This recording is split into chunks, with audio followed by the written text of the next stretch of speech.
Ini ada putusan ya, putusan pengadilan Uitspraak van de Rechtbank. Ini putusan kalau dia sudah ada putusan terus berstatus kekuatan hukum tetap ya. Jadi sudah inkrah van Wisde itu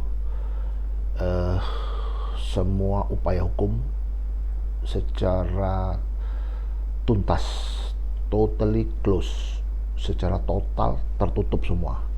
Itu konsep satu putusan dari pengadilan. Nah, kita mengenal ada namanya peninjauan kembali, herzening.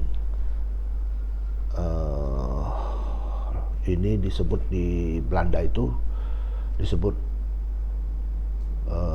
rechterlijk toetsings, berarti ditinjau kembali, diuji kembali ya.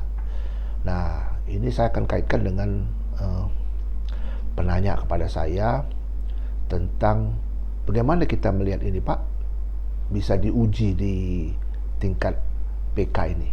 Ini pertanyaan yang paling mendasar ya. Jadi pertama-tama secara awam itu kita bisa melihat satu dari pertimbangan hakim ya.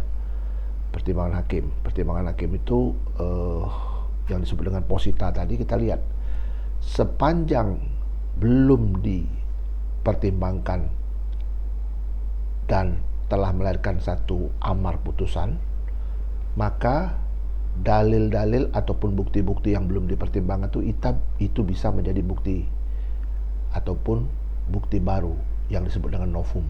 Novum, bukti baru. Oke. Dalam skema proses dari pengadilan ya, sistem pengadilan kita, herzening ini ada dua kubu yang berpendapat, tapi saya akan memberikan penjelasan secara singkat ya. Saya sebut ini herzening ataupun peninjauan kembali ini, rechterlijk toetsings ini, saya lebih menyebut pada extrajudicial, tapi ada yang nggak sependapat dengan saya. Kalau extrajudicial itu orang umumnya itu adalah berbicara sudah lepas dari kewenangan yudikatif, tapi saya ini ngomong dalam kewenangan yudikatif masih, namanya extrajudicial. Kenapa? Karena proses judicialnya selesai. Jadi ini extrajudicial, artinya extra itu artinya dalam lingkup, arti sempit. Kalau arti luas tuh di luar. Contoh misalnya penyelesaian di luar pengadilan, di luar kewenangan yudikatif, itu disebut dengan extrajudicial. Tapi kita tidak mempermasalahkan itu. Tapi saya ikut dalam mazhab extrajudicial itu dalam yudikatif, dalam lingkup yudikatif. Kita perlu tahu bahwa ketika putusan itu ya,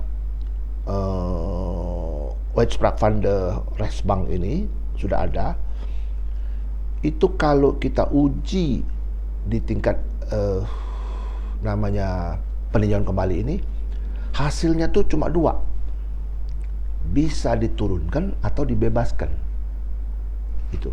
Tapi kalau diuji dalam proses judicial, dalam proses kasasi, itu bisa nambah. Jadi contoh misalnya dihukum 1 tahun bisa jadi 10 tahun, dari bebas bisa jadi 15 tahun, seperti itu. Jadi itulah bedanya. Nah, banyak orang dalam praktek hukum itu menunggu sampai PK, tapi PK ini istimewa. PK ini tidak sembarangan bisa dilakukan. Namun dalam aturannya, algemene regulasinya itu, putusan-putusan yang sudah inkrah itu baik di tingkat PN bisa inkrah, di tingkat PT bisa inkrah, ataupun di tingkat MA bisa inkrah, itu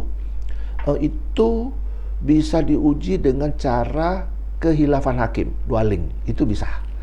Asal putusan itu sejak amar diterima tidak melebihi 6 bulan. Lepas dari 6 bulan tidak bisa lagi dipakai alasan untuk PK itu dalam kehilafan hakim atau dwelling. Yang harus dipakai hanya satu jalan, yaitu novum. Nah, ini yang perlu kita ketahui. Jadi subscriber yang bertanya dengan saya kira sudah jelas ya. Jadi PK itu extrajudicial, dan ini ada catatan lagi, PK tidak pernah menunda eksekusi. Jadi selesai itu dalam putusan kasasi itu, PK itu tidak bisa menunda kasasi. Jadi salah kalau ada orang berpikir dengan PK menunda kasasi, menunda eksekusi, itu salah. Ya. Nah, ini yang perlu dipahami semua. Mudah-mudahan apa yang saya sampaikan ini bermanfaat, menambah wawasan, dan kita terus bekerja, jaga kesehatan, dan sukses.